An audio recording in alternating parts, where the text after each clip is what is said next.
Tudo bem, pessoal? Eu torço para que estejam todos bem. Nós estamos aqui para mais uma aula de física e hoje a gente vai dar continuidade ao nosso assunto energia, trabalho e potência, falando sobre energia mecânica, tá bom? É, a gente começa falando sobre energia mecânica, na verdade, retomando o que a gente já falou na aula passada, que foi energia cinética. Foi um dos tópicos que a gente abordou na aula passada e a gente vai retomar esse tópico aqui e falar um pouquinho de energia cinética, que é um dos tipos de energia que compõe a energia mecânica, tá? Bem, abrindo a nossa tela aqui, a gente se lembra que energia cinética é aquela energia relacionada ao movimento. Então, se você tem um corpo que tem massa e esse corpo está em movimento referente a algum referencial que se queira, você consegue obter essa quantidade que se conserva, dados certos processos que a gente chama de conservativos, que a gente denota por essa expressão aqui, né? Energia cinética é igual à massa do corpo vezes a velocidade ao quadrado dividido por 2. Tá bom? Então, um exemplinho que a gente deu, e a gente vai falar de novo desse exemplo, é só uma aplicação de números nessa fórmula aqui, quando a gente pega esse exemplozinho aqui que a gente está pegando uma massa de 70 quilos, um corpo com massa de 70 quilos a 20 quilômetros por hora de velocidade, e a gente está calculando a energia cinética dele aqui, só para a gente ter uma ideia, né, do que é essa unidade que chama Joule. Então, aplicando esses valores nessa fórmula que a gente já fez na aula passada, lembrando que o 20 a velocidade que está em km por hora, esse 20 é em km por hora, a gente tem que passar para o sistema internacional de unidades, que é metros por segundo, e para passar quilômetro por hora para metro por segundo, a gente tem que dividir por 3,6, né? Então, o resultado disso daqui vai dar 1080 joules, tá bom? A novidade que a gente tem nessa aula aqui é que a gente, além de falar simplesmente, de introduzir simplesmente a energia cinética, a gente vai falar sobre o teorema da energia cinética. E o teorema da energia cinética é esse que a gente vai ver a seguir, tá? Antes de falar do teorema da energia cinética, eu tenho que lembrar para vocês lá do primeiro ano o que é a equação de Torricelli, porque a gente vai usar para chegar nesse resultado que é o teorema da energia cinética. A equação de Torricelli é uma equação bem interessante, muito útil, que a gente vê lá quando a gente está trabalhando com movimento uniformemente variado no primeiro ano, que é a equação que permite a gente obter a velocidade final de um corpo se você tem a velocidade inicial dela, a aceleração que age sobre o corpo e a distância que ele percorre. Então, lembrando, né, é uma equação que vale só para movimento uniformemente variado. Então, a força tem que ser constante, né, ou seja, a aceleração do corpo tem que ser constante. E a expressão é essa que a gente tem aqui, né?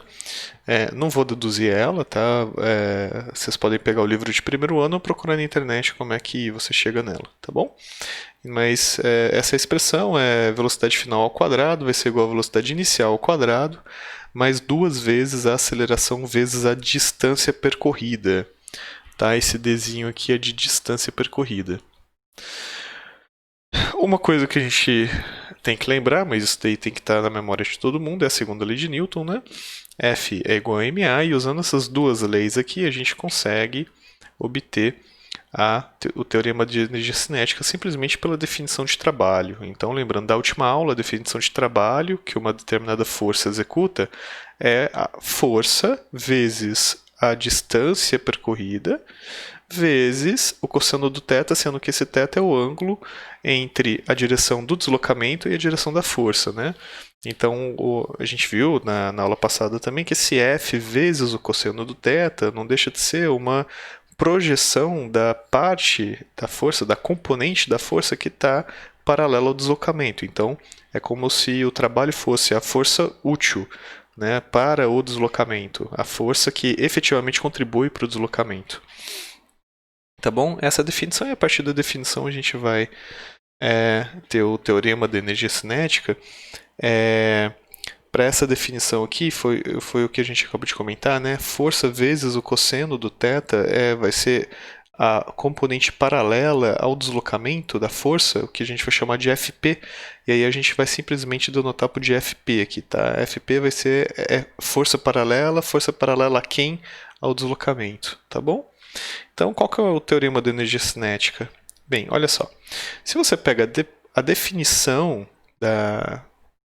do trabalho, usando não F cosseno de θ, mas Fp já, só a força que é paralela ao deslocamento, você vai ter que o trabalho vai ser igual à massa de um corpo vezes a aceleração que ele está dando, que ele está sofrendo, e isso daqui é a segunda lei de Newton, né? Força, qualquer força vai ser a massa vezes a aceleração efetiva, né? Que você está observando. Então, se você está pegando a componente paralela da força total que você está aplicando sobre o corpo, então essa componente paralela vai resultar numa aceleração também. Então, isso daqui pode ser substituído por trabalho é igual a massa vezes a aceleração vezes a distância percorrida, porque vai ser força vezes a distância. Tá? Bem, ok. Agora, se a gente pega a equação de Torricelli, tá? E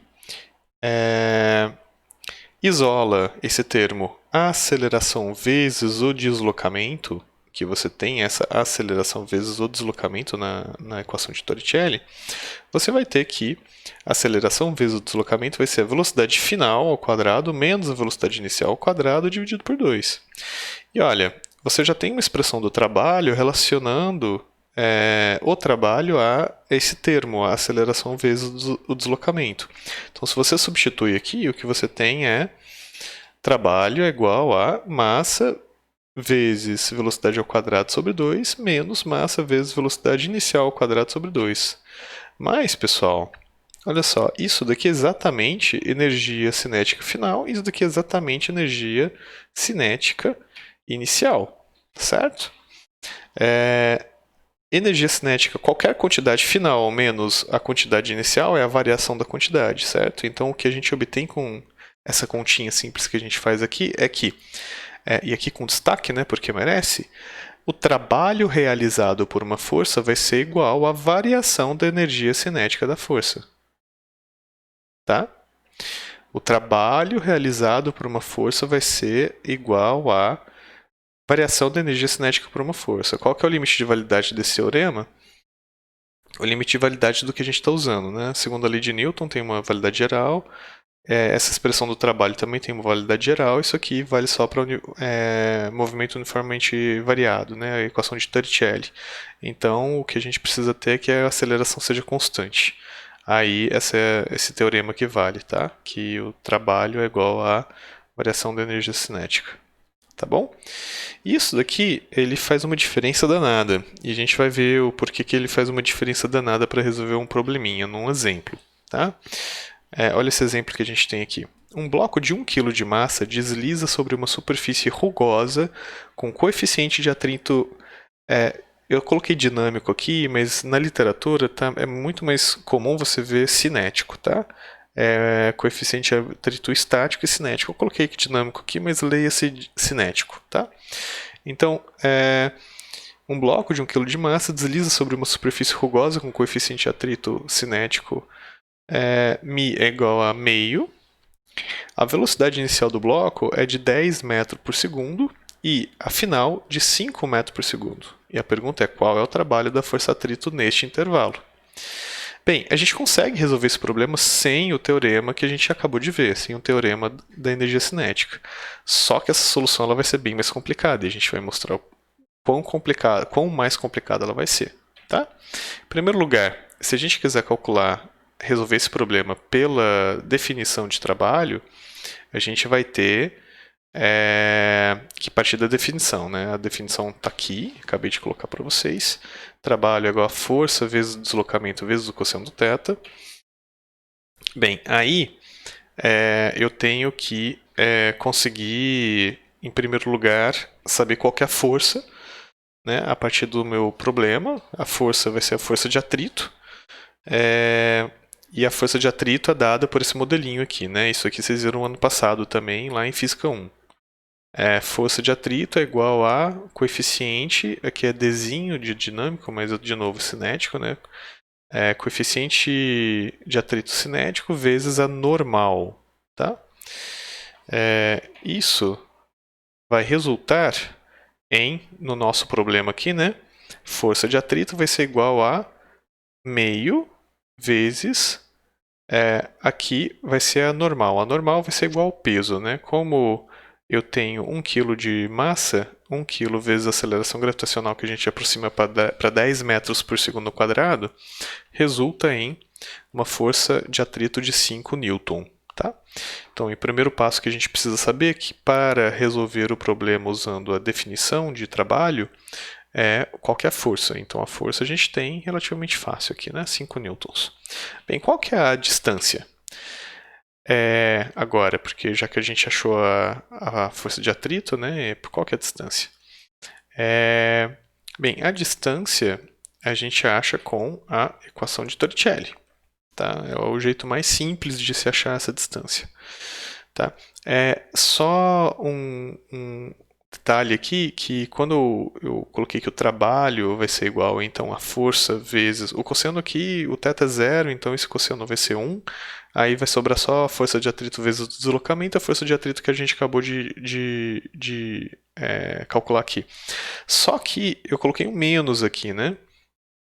Esse menos eu coloquei na mão mesmo, tá? 5 newton vezes o deslocamento. Esse menos o 5 aqui foi na mão porque a força de atrito ela age sempre contrária ao movimento, né? Então, se ela age contrária ao movimento, então normalmente a gente expressa ela com menos. Então, esse trabalho aqui vai ser negativo, porque ele está extraindo energia do meu sistema, tá? Mas isso é uma informação extra que eu adicionei na mão, não é uma coisa que está vindo intrinsecamente das contas que a gente está fazendo e das definições que a gente está usando. Tá? Mas é importante isso porque é uma convenção importante. Tá? Você coloca o menos porque o atrito nesse caso aí vai retirar a energia do sistema. Tá? Então, para achar essa distância, eu tenho que usar a equação de Torricelli. Eu tenho as velocidades finais iniciais aqui, né, 10 metros por segundo e 5 metros por segundo, e consigo a aceleração porque eu sei qual que é a força que está relacionada a ela. Né? Então, a velocidade é 5, velocidade final é 5, velocidade inicial é 10, então só preciso da aceleração. Para aceleração eu uso a segunda lei de Newton. Né? Eu sei que a força de atrito eu já calculei, ela é 5 newtons, ela vai ser igual a massa vezes a aceleração, a massa é 1 kg, então a aceleração vai ser menos 5 metros por segundo ao quadrado. Menos, de novo, foi colocado na mão, por quê? Porque se trata de uma força de atrito, é uma desaceleração, está contrário ao movimento. Se eu chamo o movimento de se eu falo que o movimento está na direção positiva, então o meu atrito vai estar na direção negativa, e se o meu vice-versa, né? Se eu convenciono que a minha velocidade está na direção positiva, o meu atrito vai estar na direção positiva. Desculpa, se eu convenciono que a velocidade está na direção negativa, o meu atrito vai estar na direção positiva. Então a gente achou a aceleração aqui, essa aceleração de menos 5 vai entrar aqui, né? E o que eu vou ter é 25 é igual a 100 menos 2 vezes 5 vezes o deslocamento, que é o que a gente quer achar. Ele é a única variável da minha equação, eu consigo achar d é igual a 7,5. Tá? Agora, achando d é igual a 7,5, eu consigo simplesmente substituir o d aqui, né? E achar que o trabalho vai ser menos 5 vezes o 7,5, que vai dar menos 37,5 joules de trabalho. Tá bom? Isso é uma solução que você não precisa utilizar o seu teorema, mas em compensação você está utilizando todas essas outras coisas acessórias para conseguir resolver esse problema. Né? Agora, alternativamente, a gente resolve esse problema com o teorema. Tá? E com o teorema, veja só, eu sei que o trabalho é igual à variação da energia cinética. Nesse caso aqui, esse teorema vai se aplicar, porque está satisfazendo as premissas, né? Eu tenho a força de atrito vai ser constante, a força de atrito entre duas superfícies. Então, se a força vai ser constante, então eu estou no regime de movimento uniformemente variado e eu posso aplicar esse teorema. Então, o meu trabalho vai ser simplesmente a energia cinética final menos a energia cinética inicial. A energia cinética final envolve a massa, a velocidade final que é 5 e a velocidade inicial é 10. Né? Então, resolvendo essas contas, né, lembrando que vai ter 5 ao quadrado é 25, dividido por 2 é 2,5, 10 ao quadrado é 100, dividido por 2 é 50. O que eu vou ter aqui trabalho é igual a menos 37,5 joules, que é já o meu resultado. O meu resultado que eu consegui aqui, com 3 linhas, né, de conta simples, versus toda aquela parafernália que eu tive que usar no último caso. Então, efetivamente, esse teorema ele é bem importante porque ele facilita bastante a vida, tá? Para resolver problemas para a gente, tanto no mundo real quanto no Enem no futuro também, se vocês quiserem. Tá? Quanto para compreensão de energia como um todo, né? Entender que o trabalho que é realizado por uma força vai ser justamente a variação da energia cinética, é importante. Ele está te dizendo que a força que eu aplicar sobre um sistema vai alterar a energia de forma que a variação, essa alteração da energia vai se refletir na variação da energia cinética. Tá? Isso é uma coisa importante e, de certa forma, notável mesmo. Tá bom? Bem, falamos de energia cinética e de teorema da energia cinética. Agora a gente revisita a energia potencial gravitacional. A gente já viu a energia potencial gravitacional também, né? Abre o quadrinho. Bem, energia relacionada à altura de um corpo com massa em um campo gravitacional constante. A gente falou, né? Tem um corpo com massa a uma determinada altura, a gente consegue obter a energia dele, a quantidade que se conserva, por um modelo muito simples, que é esse modelo de massa, energia potencial gravitacional é igual a massa vezes aceleração gravitacional vezes a altura. E aí, para calcular essa altura, tem aquela questão de onde a gente define o referencial. Né? E para definir o referencial, aí tem umas sutilezas, porque o referencial, na verdade, é uma convenção que você pode fazer, e onde você define o referencial não vai fazer diferença para suas conclusões finais. A gente mostrou isso na aula passada, e a gente não vai mostrar na aula de novo. Se você não entendeu bem, ou se você não viu a aula passada, eu recomendo que você veja. Tá? Vou colocar o linkzinho para a aula passada no final desse vídeo. Tá bom?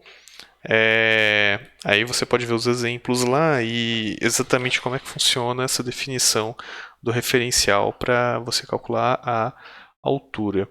Agora, a gente tem o teorema da energia potencial gravitacional, um teorema também relacionado à energia potencial gravitacional, da mesma forma que a gente tinha um relacionado à energia cinética. E eu vou usar o mesmo exemplo que eu usei na aula passada, tá? Só que no finalzinho da solução do problema eu vou mostrar o que muda, né? Qual que é a questão adicional que entra nesse caso aí, o que a gente deixou de falar na aula passada resolvendo esse problema, que vai trazer a gente à conclusão do teorema da energia potencial gravitacional. Bem, temos aqui um plano inclinado. A gente já discutiu um tanto esse plano inclinado, exatamente esse plano inclinado na aula passada.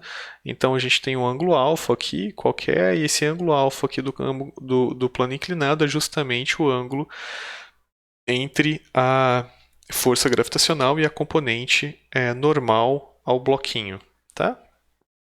Então a gente discutiu também que é este bloquinho aqui, né? E se você pegar a força paralela e trouxer para cá, isso daqui vira um triângulo retângulo, que você pode usar a lei do seno, o seno do alfa aqui, porque esse alfa aqui é o ângulo oposto à força paralela, né? Ele vai ser cateto oposto sobre hipotenusa vai tomar a forma de força paralela ao movimento dividido por força gravitacional, tá? Força que está apontada para o centro da Terra.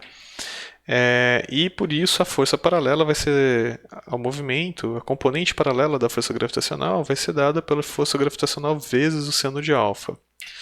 Por outro lado, se a gente pega esse triângulo aqui e a gente quer relacionar a altura dele a esse comprimento D, né?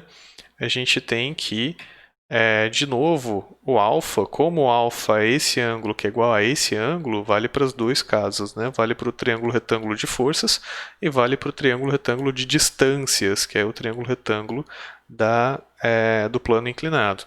A altura do plano inclinado e a distância está relacionado pelo seno de alfa, né? O seno de alfa vai ser justamente o h, a altura, dividido pela distância, que vai ser a hipotenusa, e com isso a altura é igual a d vezes o seno do alfa. E aí, olha só, o que acontece se você pega a definição do trabalho realizado pela força, no caso é a força-peso, porque é a força-peso que está agindo sobre esse bloquinho, vai ser pela definição Fd cosseno de θ, mas esse Fd cosseno de θ vai ser justamente a força paralela ao deslocamento, e a força paralela ao deslocamento vai ser força vezes seno de alfa, né, vezes o d, mas aí você muda o parênteses, porque esse cara aqui aparece com parênteses que multiplica força gravitacional vezes o seno de alfa, muda esse parênteses aqui para ficar seno de alfa vezes o d, e seno de alfa vezes o d, a gente acabou de ver nessa expressão aqui, que é justamente h, a altura vertical desse plano inclinado. Tá? E isso faz com que isto aqui seja mgh, que é justamente a expressão da energia potencial gravitacional. O que a gente não falou na aula passada é que essa expressão ela fica exatamente dessa forma se você está convencionando que o zero da sua altura está na base do triângulo e o h da sua altura está no topo do triângulo. Tá? Isso a gente não falou. E a gente convencionou isso, tudo bem, naquele momento não trouxe nenhum prejuízo, mas para a gente entender isso de uma forma um pouco mais geral, olha só, a gente pode esquecer, não chamar isso aqui de zero e colocar alturas quaisquer aqui, que a gente vai poder convencionar, H1 e H2, de forma que o Hzão, esse H aqui, seja a diferença entre H2 e H1, a altura 2 que eu convenciono no meu sistema de coordenadas e o H1, o meu resultado vai ser que MGH vai ser justamente MGH é H2 menos H1, ou seja, MGH2 menos MGH1, só que isso daqui é a energia potencial gravitacional, o H2 inicial, né, porque ele está partindo daqui e está descendo, o bloquinho está partindo de cima do plano inclinado e está descendo o plano inclinado. Então, vai ser a energia potencial gravitacional inicial menos a energia potencial gravitacional final, porque quando ele chegar no fim, nessa altura H1 aqui, ele vai estar com a energia potencial gravitacional final do processo, que é o processo ele descer o plano inclinado. Olha só, variação de qualquer quantidade é a quantidade final menos a inicial. Se você tem a inicial menos a final, então você tem menos a variação. Então essa quantidade aqui é menos a variação da energia potencial gravitacional. Pois, então, a gente conclui que o trabalho realizado pela força gravitacional, e aí é importante, o trabalho realizado pela força gravitacional, tá? Pela força peso. O trabalho da força peso é dado por menos a variação da energia potencial gravitacional. Tá? E isso daqui também é um resultado bem geral. Então, o trabalho realizado pela força peso é igual a menos a variação da energia potencial gravitacional. Tudo bem? Aqui a gente não fez um exercíciozinho para ilustrar a diferença do tratamento de um problema pelo teorema e um sem o teorema, até porque a dedução do teorema ele é meio que um exercício, né? Então a gente não vai fazer isso, a gente já vai partir para energia potencial elástica, tá?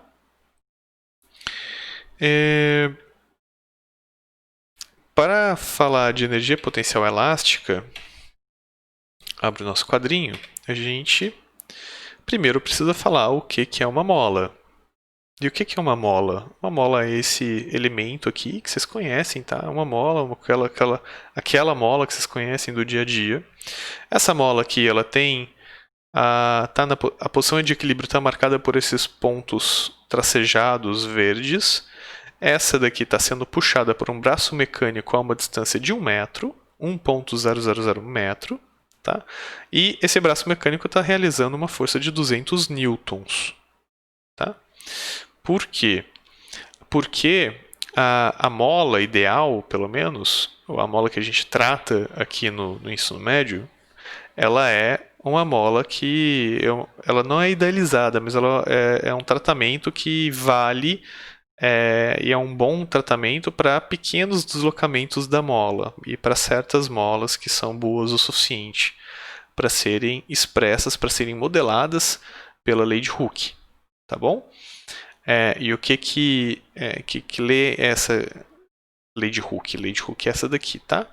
Força elástica, força que uma mola realiza sobre um corpo que age sobre ela é igual a menos, porque se um corpo está puxando o deslocamento para uma direção, ela sempre vai estar apontando na direção oposta, menos esse K que a gente chama de constante da mola, vezes o deslocamento, e aqui talvez fosse melhor eu colocar um ΔX, né? Um deslocamento, porque aqui eu estou colocando o x assumindo que eu estou assumindo o zero do referencial no ponto de repouso da mola. Mas aqui é deslocamento, tá? Esse x é deslocamento e a força vai ser essa relação linear aqui, ó, menos kx, menos constante da mola vezes o deslocamento da mola, tá? A unidade da constante da mola é Newton por metro, tá? Ou seja, a unidade dela é o que a constante da mola diz, é uma medida de quão dura, de quão resistente é a mola à distensão, à deformação. Tá? Então, aqui, por exemplo, para você puxar 1 metro, você está fazendo uma força de 200 newtons. Então, a constante dessa mola é 200 newtons por metro. Tá? Se fosse uma mola mais dura, então poderia ser 500 newtons por metro, por exemplo. Se fosse uma mais mole, podia ser uma coisa como 10 newtons por metro. Tá? A gente vai usar um simuladorzinho aqui para ilustrar o que a gente está falando. Tá? Esse simuladorzinho aqui é justamente o simulador completo daquela imagem que a gente usou para falar sobre mola. E aqui você vê, né? Você tem um braço mecânico que empurra a mola ou que puxa a mola, tá? E aqui são os deslocamentos que são permitidos. Essa setinha laranja é a força que o braço mecânico está aplicando, então o braço está puxando para cá. Se ele está puxando para cá, a força da mola, essa setinha azul, ela faz uma força contrária para você ficar em equilíbrio. Aqui você tem que ter as duas forças se equivalendo, né? Então você puxa para cá, a mola puxa para lá. Aqui você pode variar algumas coisas, você pode variar a constante elástica, que está em 200 newtons por metro, posso colocar em 500 newtons por metro, por exemplo. Aí eu tenho que puxar mais, consigo puxar 200, só 20 centímetros aqui e chego com isso a 100 newtons de força e, olha lá, sempre a mola está exercendo uma força na direção contrária a que o braço está deslocando a mola, né? Então, se está deslocando, se está puxando, deslocando no sentido que eu convenciono como positivo, a mola está puxando para trás. Se eu empurro ela para frente no sentido negativo, a mola está para frente no sentido positivo. Então, por isso que aquela lei de Hooke tem menos o kx, tá bom? Aqui eu tenho valores, aqui eu tenho deslocamentos. Isso é a mola, tá? É assim que ela funciona. Então, tá bom. Voltando à nossa aula, vamos lá. Por que é interessante falar de mola? Porque quando a gente está falando de mola e quando a gente está falando dessa energia potencial elástica, a gente não está falando só de mola, tá? A lei de Hooke, ela se aplica à mola, mas não só à mola, qualquer coisa elástica. Tá? Existem vários materiais elásticos, ou seja, que se deformam e depois eles retornam a sua forma inicial, que podem ser modelados por esse modelinho de lei de Hooke aqui e que para qual essa teoria que a gente vai falar se aplica de alguma forma. Tá? Ou pelo menos em algum regime. Quando a gente fala de mola, a gente está falando, por exemplo, de um estilingue. Tá? Um estilingue também, aquela liga, ela se deforma e ela volta para sua forma inicial de forma que você tenha um tipo de mola também. Tá? Bem, agora, de onde é que vem essa energia potencial relacionada à mola? Né? Bem, uma coisa que muitos de vocês viram e até usaram essa definição no bimestre passado foi que uma possível definição de energia é a capacidade de um sistema em realizar trabalho. O que é energia? É a capacidade de um sistema de realizar trabalho. Tá? Essa é uma possível definição de energia. Tá? Bem, olha só, quando a gente comprime a mola e ela fica tensionada e pronta para sair, o que a gente está fazendo, de fato, é pegar essa mola e exercer um trabalho sobre ela. Eu estou fazendo força sobre ela e à medida que eu vou deformando, eu vou andando no espaço, vou tendo um deslocamento. Então, eu estou exercendo uma força e deslocando a mola. Né? Se eu faço uma força e desloco um corpo, eu estou exercendo trabalho. Estou realizando trabalho sobre esse corpo. Bem, e se eu estou realizando o trabalho, bem, trabalho altera a energia, né? Então, se eu estou fornecendo, se eu estou espremendo uma mola, por exemplo, ou então puxando, mas enfim, de qualquer forma, eu estou fornecendo, fazer trabalho sobre um corpo é fornecer energia para ele. Se eu estou fornecendo energia para esse corpo, como a energia desse corpo vai alterar? Bem, para a energia da mola alterar, como ela não tem nenhum tipo de energia cinética associada a ela e nenhum tipo de energia potencial gravitacional relacionada a ela, a deformação dela tem que ter um tipo de energia novo associado a ela. Né? E esse tipo de energia é justamente a energia potencial elástica. É isso que a gente escreve aqui. Em uma mola ideal, o trabalho realizado pela força que puxa a mola até a sua posição final tem que ser armazenado de forma de energia na mola. Esta é a energia potencial elástica. Tá? E o trabalho que foi realizado, que vai ser justamente a energia toda que vai ser guardada ali na forma da deformação da mola, é dada por uma expressão que, para calcular ela, a gente precisa de uma ferramenta que a gente não tem nesse momento, então a gente vai dar a expressão pronta. A expressão pronta é energia potencial elástica, eu vou chamar simplesmente de energia PE, é igual a constante da mola vezes a variação do deslocamento aqui, né? O deslocamento ao quadrado, a variação da posição em relação à posição de repouso da mola ao quadrado, dividido por 2. Tá? Essa é a expressão, e é uma expressão absolutamente análoga à energia cinética. Né? Só que em vez de massa você tem a constante da mola, em vez de velocidade você tem o deslocamento da mola em relação à sua posição de repouso, e você ainda tem o fator 2 multiplicando aqui. Então é simples lembrar dela porque a gente associa a energia cinética. Né? Então, exemplinho para a gente ver do que a gente está falando. Um exercíciozinho aqui. Um corpo de meio quilo está sobre um plano horizontal encostado em uma mola comprimida. de constante elástica, K é igual a 10 Newton por centímetro, não por metro, centímetro. Isso aqui não está no SI. Né? Quando a mola é solta, o corpo adquire quantidade de movimento e sobe uma rampa lisa até a posição B de altura H igual a 1 metro. Despreze os atritos e considere G é igual a 10 metros por segundo ao quadrado. Aí a gente responde duas questões. Questão A. Qual a velocidade do corpo ao passar pela posição A? Primeira pergunta. E questão B. Qual é a deformação da mola no instante inicial? Bem, primeira coisa que a gente tem que perceber é que se eu estou desprezando atritos, então eu tenho um sistema conservativo, e se eu tenho um sistema conservativo, então a energia ela não vai variar em ponto nenhum do meu sistema. Em especial, não vai variar na minha configuração inicial, O, não vai variar no meu ponto A e não vai variar no meu ponto B. Então, energia total, que eu estou chamando aqui, né? Energia total em O vai ser igual a energia total em A, que é igual a energia total em B, ou energia mecânica, se preferir. Tá?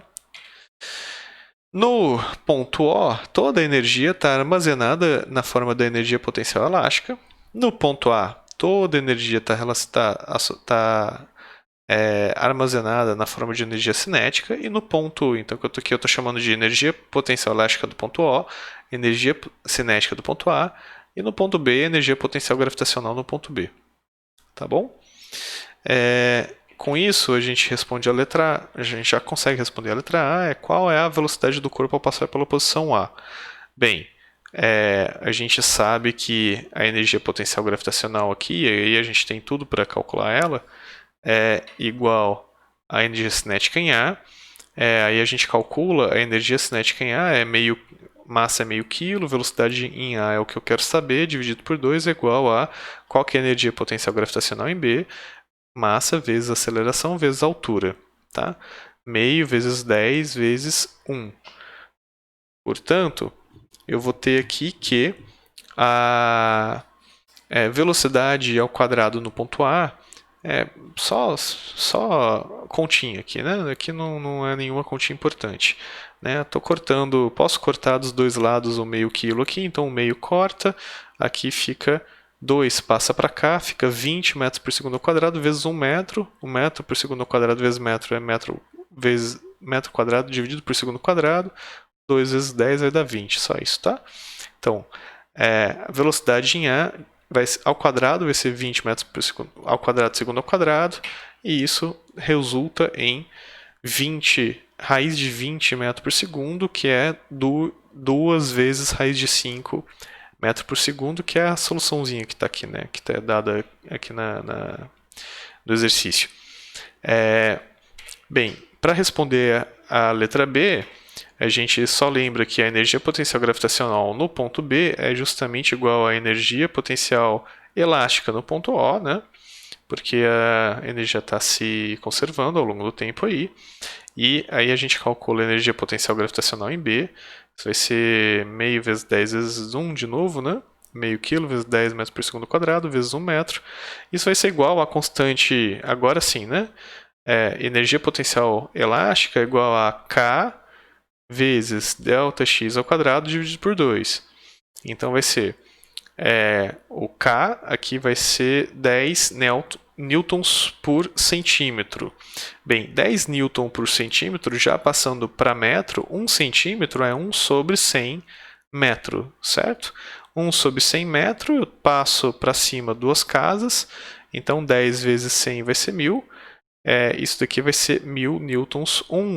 10 newtons por centímetro vai ser igual a 1000 newtons por metro. Tá? Vezes esse x0 aqui, que é o deslocamento da mola em O. Então, vezes o deslocamento da mola em O ao quadrado dividido por 2. E o deslocamento, esse x0 ao quadrado, é a única variável da expressão. Eu consigo isolar ela em 10, x0 ao quadrado igual a 10 a menos 2 metro quadrado. Isso resulta em x0 igual a 10 centímetros. Tá bom? Só terminando a continha aí. Tá? Bem, pessoal, E o que sobra para a gente falar aqui? Sobra a gente definir, por fim, o que é um sistema mecânico, em especial o que é um sistema mecânico conservativo e o que é um sistema mecânico dissipativo. Tá? Então, abramos o nosso quadrinho. O que é um sistema mecânico? Tá? O que a gente chama de energia mecânica? Um sistema mecânico é um sistema que contém energia mecânica. A energia mecânica é justamente a junção dessa energia que a gente convenciona chamar por energia cinética, mais energia potencial gravitacional, mais energia potencial elástica. Tá? A soma das três energias vai ser o que a gente chama de energia mecânica. Tá bom? Bem, todos os exemplos que a gente viu até aqui foram de sistemas conservativos. Se o sistema é conservativo, ao longo de um processo conservativo, a gente tem que a energia mecânica final é igual à energia mecânica inicial. Ela não se altera no processo. Bem, se isso acontece, ótimo. Tá? Ou se isso acontece aproximadamente, ótimo. A questão é que esse sistema é um sistema que é idealizado. É um sistema que não existe. Você tem, por menor que seja, perdas envolvidas no processo. Então, para a gente resolver qualquer problema real, da vida real, a gente precisa levar em conta tanto atrito quanto sistemas que você tem, dispositivos que estão alimentando o sistema ali o tempo inteiro justamente para contrabalancear a perda da energia por conta de atrito. Esses sistemas em que você não tem a manutenção da energia mecânica é chamado de sistema dissipativo. Tá? Sistema dissipativo é o sistema em que a energia mecânica final não é igual à energia mecânica inicial. Você tem perdas, ou é um sistema em que você tem um dispositivo aí fornecendo energia para o seu sistema. Tá? E uma coisa interessante da gente colocar é que, como é o trabalho que vai alterar a energia, as forças externas, por exemplo, a força de atrito, tá? O trabalho realizado por essas forças externas ao sistema é justamente a variação da energia mecânica, porque se você pega a soma de todas as energias externas, você tem uma energia externa resultante. Aí você quer saber, bem, qual que é o trabalho realizado? O trabalho não é aquilo que altera a energia? Se você está perdendo energia, você vai perder energia. Por conta dessas forças externas, você vai perder uma quantidade de energia, que é justamente o trabalho realizado por essas forças externas. Então, você tem, quase que por definição, né, que o trabalho das forças externas, isso aqui é muito importante, tá, é igual à variação da energia mecânica. Tá? Então, se você tem um dispositivo fornecendo energia para o seu sistema, então a variação da energia mecânica vai ser justamente o trabalho realizado por essa força, trabalho realizado pelo dispositivo, né? E se você tem, por exemplo, força de atrito que você tem que levar em consideração, o trabalho da força do atrito vai ser justamente a variação da energia mecânica, vai ser o quanto de energia mecânica que você vai perder, normalmente para energia térmica. Tá? Bem, um outro exercício aí para a gente ilustrar o que a gente está vendo é esse exercício 31 do livro de vocês. Tá? O exercício diz: um bloco A de 3 kg é abandonado no ponto P do plano inclinado conforme a figura a seguir. Então você tem a figura aqui, você tem as distâncias envolvidas e continua. O plano inclinado não possui atrito. Entretanto, no trecho QS, esse QS de 4 metros, o coeficiente de atrito cinético é μc, né, que é o que eu chamei lá em algum momento atrás de coeficiente de atrito dinâmico, mas na literatura é mais comum cinético. O coeficiente de atrito cinético entre o bloco e o plano horizontal vale 0,25.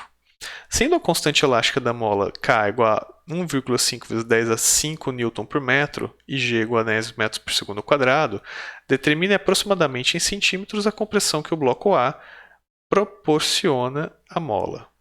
Tá bom? Como é que a gente resolve isso? Bem, esse sistema não é um sistema conservativo, ele é um sistema que tem dissipação por conta de atrito nesse trecho QR. Então, se ele não é um sistema conservativo, olha só, eu vou ter que a energia mecânica no ponto P, aqui, é igual à energia mecânica no ponto Q, porque esse trecho aqui é um trecho conservativo, só que esse trecho aqui não é conservativo, então eu vou perder uma energia mecânica, e a energia mecânica que eu perder, eu posso somar ela com a energia mecânica final em R, né? Energia mecânica no ponto R, mais a energia que eu estou perdendo por conta do atrito aqui vai ser igual às energias anteriores. Né? Então, como é que eu expresso isso matematicamente? Eu expresso isso matematicamente da forma que eu estou colocando aqui. Tá? Energia mecânica em P é igual a energia mecânica em K, em Q, que vai ser igual a energia mecânica em R mais o tanto que eu perdi. Tá? Bem, pelo que a gente viu, né, lá a gente acabou de ver ali no slide anterior, que a variação da energia mecânica vai ser justamente o trabalho da força externa, que é o trabalho da força de atrito. Tá? Então, o trabalho da força de atrito vai ser igual a, que é essa variação da energia mecânica, né? Então eu vou querer calcular essa variação da energia mecânica. O trabalho da força de atrito vai ser igual a força de atrito vezes a distância. Força de atrito é igual a normal vezes o μ vezes a distância. A normal vai ser 3 kg vezes a aceleração gravitacional, isso vai te dar normal, vezes o μ, que é 0,25, vezes a distância que ele percorre aqui, que vai ser 4 metros. Isso aqui, 3 vezes 10, 30, vezes 0,25, é ruim de calcular aqui. 4 vezes 0,25 vai ser 1. 1 vezes 3 vezes 10 vai ser 30, então vai ser 30 joules. 30 joules é a variação da energia mecânica, o quanto de energia mecânica que eu perco entre esse trajeto Q e R. Tá? Então, a energia mecânica em R mais a energia mecânica perdida vai ser justamente igual à energia mecânica em P, que eu vou saber calcular também porque eu tenho a massa, tenho a altura e tenho a aceleração gravitacional. Então, olha só. Para calcular a energia mecânica em R, eu posso simplesmente passar a energia, essa perda, essa variação da energia mecânica para o outro lado da equação, e eu tenho que kx ao quadrado sobre 2, que é a energia elástica, porque veja bem, no ponto P eu só tenho energia potencial gravitacional. No ponto Q, só energia cinética. No ponto R é que eu vou ter energia só energia potencial elástica. Né? Então, no ponto R, energia potencial elástica, kx ao quadrado sobre 2 vai ser igual a energia potencial gravitacional no ponto P, menos a energia que eu perdi nesse período que é R aqui, que vai ser 30 joules. Substituindo valores, vai ser K é 1,5 vezes 10 a 5, x ao quadrado sobre 2 é igual a 3 massa é 3 kg, aceleração 10, h, essa distância é justamente essa altura, né? Desculpa, a distância não é a altura, essa altura aqui é 2, menos o 30, resolvendo continhas aqui, isolando o x aqui, eu vou ter que x ao quadrado vai ser igual a 40 vezes 10 a menos 5. E isso resulta em 2 vezes 10 a menos 2, que é justamente 0,02 metro, que vai ser 2 centímetros, que é a solução do problema. Tá bom? Antes da gente terminar a aula, eu queria só mostrar para vocês um outro sisteminha, que é um sistema até que a gente já viu, mas eu acho que é um sistema que é legal para esse caso aqui, tá? Que é um sisteminha aqui do skatista, tá? Esse aqui é uma simulação parada, é só uma simulaçãozinha que a gente vai brincar com ela aqui, de um skatista que está andando sem atrito, tá? Aqui a gente não leva em consideração atrito, mas ele está andando em uma rampa, tá? Que sobe e desce. Então, aqui a gente tem justamente a situação. Olha, essa bolinha na cabeça, em cima da cabeça dele aqui, quando ela fica toda azul, a energia está toda na forma de potencial gravitacional, quando ela fica toda verde, a energia está toda na forma de cinética. Esse aqui é como a velocidade sobe, você pode ver que o valor máximo da velocidade é justamente no fim da rampa, e a soma de cinética mais potencial ela não muda aqui, ó. Tá? Você pode colocar o risquinho aqui que você vai ver que ela não muda em lugar nenhum. Tá? Então, é isso que acontece. Tá? A gente tem em pontos diferentes quantidades de variações entre distribuições de energia cinética potencial, mas de forma que a soma delas seja sempre igual à total. Tá? Isso aqui é um exemplo de sistema conservativo. Tá? E aqui não tem a possibilidade de colocar atrito, mas tem um sisteminha legal aqui que tem a possibilidade de colocar atrito. Tá? Que é esse sistema aqui. É o sistema massa-mola. Tá? Se eu tiro a mola, eu tenho a mola na minha posição de...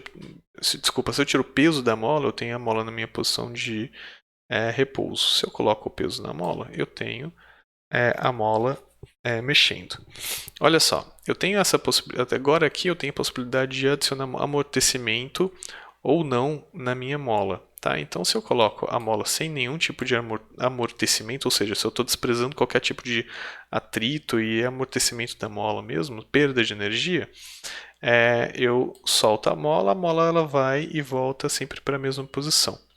Quando eu coloco o peso aqui, a mola ela deforma até um tanto em que a força da mola vai equilibrar a força-peso. E aí ela vai ter, se ela sem o peso tinha uma posição de equilíbrio que vai ser essa daqui é a posição de equilíbrio, né? Eu estou colocando a linha vermelha bem em cima da linha azul. Agora a posição de equilíbrio vai ser essa daqui embaixo, vai ser a linha preta. Tá? Então aqui a posição de equilíbrio é quando você solta, ele gera um movimento. Esse movimento a gente chama de movimento harmônico. Tá? Porque ele não tem perda nenhuma. Agora, se eu adiciono um pouquinho de amortecimento, ou seja, se eu levo em consideração um sistema que não é dissipativo, esse sistema, mesmo que seja um pouquinho, esse sistema vai ficar oscilando aqui até ele parar aqui definitivamente no novo ponto de repouso. Tá? Se a gente esperar o suficiente, se a gente quiser aumentar aqui, ele para mais rápido. Tá? Olha lá. Um sistema muito amortecido. E veja bem, aqui eu tenho a energia total em que eu estou distribuindo. Eu vou mudar isso aqui para lento. Eu tenho uma energia total que está sendo expressada por esses gráficos aí. A energia total ela não vai mudar, né? E aí eu solto a energia aqui em câmera lenta. Olha só, toda vez que ele mexe, ele está sofrendo com amortecimento. E aí a energia que eu estou perdendo é justamente a energia que está se tornando energia térmica, energia que está sendo dissipada. Essa energia dissipada está se transformando em energia térmica e a energia mecânica ela está sendo reduzida aqui nessa barra e essa barra aqui vai coincidir com a soma dessas duas barras. Tá? Tirando, indo para o ritmo normal, ela já volta para cá porque eu amorteci muito, né? Se eu amortecer pouco a mola, isso vai aparecer de uma forma um pouco mais lenta e gradual. Tá bom? Então eu tenho energia, aqui eu tenho os três tipos de energia, né? Energia potencial, energia cinética, energia potencial gravitacional e energia elástica. E tenho inclusive dissipação. Tá? E a dissipação ela está sendo expressa porque eu estou perdendo energia mecânica para energia térmica no meu sistema. E na verdade é isso que acontece. Né? Quando eu tenho um sistema que não é um sistema conservativo, eu posso juntar, sempre posso fazer um sistema conservativo. Se eu juntar, por exemplo, se você tem um bloco que está passando no chão e o bloco sofre atrito com o chão e ele se move no chão até parar. Bem, se eu pensar só no bloco, ele é um sistema dissipativo. Se eu pensar no bloco mais chão, não vai ser um sistema dissipativo mais, porque a energia ela não vai ser mais não vai estar mais na forma de energia mecânica, mas ela vai estar sendo transformada para energia térmica ali no chão também. Mas aí chega um ponto em que para de ser útil, né? Você inclui todo o universo para garantir que o seu sistema seja fechado e que você não tenha perdas de energia. Tá bom? Essas simulações aqui eu vou colocar para vocês brincarem com elas, para vocês se divertirem aí, tá? Isso é tudo que eu tinha para falar por hoje. Então o que a gente viu foi justamente energia cinética e o teorema da energia cinética. A gente viu energia gravitacional e aquela relação lá do trabalho realizado pela força-peso é igual a menos a variação da energia potencial gravitacional. A gente introduziu a energia potencial elástica. A gente deu exemplo, falou então o que é um sistema mecânico, o que é um sistema mecânico conservativo, o que é um sistema mecânico dissipativo e ainda falou que como o trabalho é o que altera a energia, se você tem um sistema mecânico que está perdendo energia mecânica por ação de uma força, o trabalho realizado essa força, pela força resultante externa vai ser justamente a variação da energia mecânica. Tá? E isso é uma coisa que é útil. A gente resolveu um problema usando isso e viu que é útil. Então, com esses conceitos e com essas ilustrações, eu acho que vocês estão prontos. Vocês já têm um bom conhecimento de energia. Nesse ponto é onde a gente pararia de falar sobre energia, sobre conservação de energia. E eu acho que agora vocês têm uma ferramenta boa aí para seguir e resolver exercícios e brincar com as simulações e mudar um pouco a forma que vocês entendem energia. Eu espero que da próxima vez que alguém falar em energia para vocês, além do significado normal que tem na sociedade, os diversos usos que existem de energia, você pense também na energia e na conservação de energia que a gente que é tão importante para a gente em ciência e em especial em física, tá bom?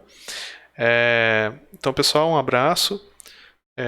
Espero que vocês fiquem bem saudáveis e tenham um bom trabalho e bons estudos a partir de agora, tá bom? Abração, até mais.